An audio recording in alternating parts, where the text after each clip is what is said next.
মাননীয় উপদেষ্টা, এই দেশটা আপনার বাবার তালুক না। এই দেশটা যে জনগণের, এই এমপিওভুক্ত শিক্ষকদের, স্বতন্ত্র মাদ্রাসার ভাই বোনদের। বৈষম্য দূরীকরণের স্লোগান নিয়ে ক্ষমতায় আসা এই সরকার বৈষম্য তো দূর করেনি, বাংলাদেশের ইতিহাসে সবচেয়ে নির্যাতিত, অবহেলিত এই স্বতন্ত্র ইবতেদায়ী শিক্ষকদের উপর যেইভাবে পুলিশি বর্বরিত হামলা চালিয়েছে, এটা ক্ষমার অযোগ্য, ক্ষমার অযোগ্য। আমরা গতকালকে সংগঠনের পক্ষ থেকে অফিসিয়াল বিবৃতি আমরা দিয়েছি, আপনারা অনেকে দেখেছেন। আমরা এই হামলার তীব্র নিন্দা জানিয়েছি। এখন আপনাদের সাথে এসে এই হামলার তীব্র নিন্দা জানাচ্ছি। এই হামলার সাথে কে জড়িত, স্বরাষ্ট্র উপদেষ্টা, আপনাকে খুঁজে বের করতে হবে। যারা আমার এই নিরীহ ইবতেদায়ী ভাইদের উপর হামলা চালিয়েছে, চিহ্নিত করে তাদেরকে কঠোর শাস্তির ব্যবস্থা করতে হবে। যদি আপনি না করেন, আমরা মনে করব এই হামলার সাথে আপনি নিজে জড়িত।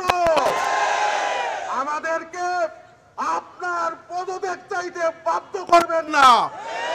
অবিলম্বে সংশ্লিষ্ট বর্বর পুলিশ যারা মাদ্রাসার নিরীহ শিক্ষকদের উপর হামলা চালিয়েছে, তাদের দৃষ্টান্তমূলক শাস্তি সারা দেশবাসী দেখতে চায়।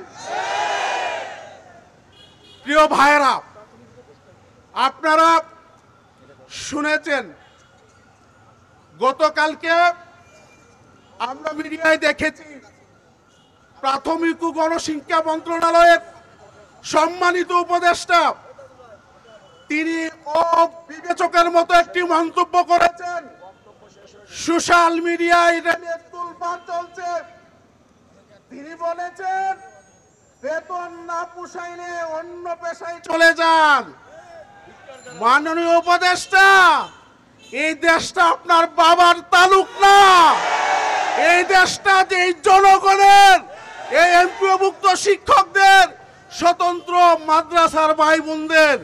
সুতরাং উল্টাপাল্টা মন্তব্য করলে আপনার চেয়ার নিয়ে কিন্তু টালমাটাল শুরু হয়ে যাবে।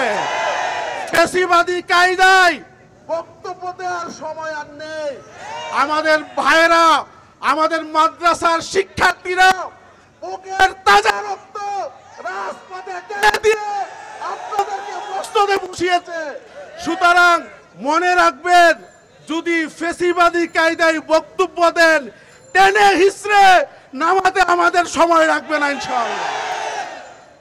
প্রিয় ভাইরা, আপনারা 40 বছর ধরে বঞ্চিত।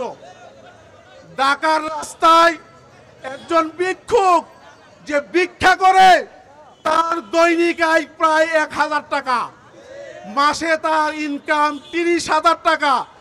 আর আপনি সরকার আমার ইবতিদায়ী ভাইদেরকে কামিল পাস, MA পাস, তাদেরকে বেতন দেন 3500 টাকা, 3000 টাকা।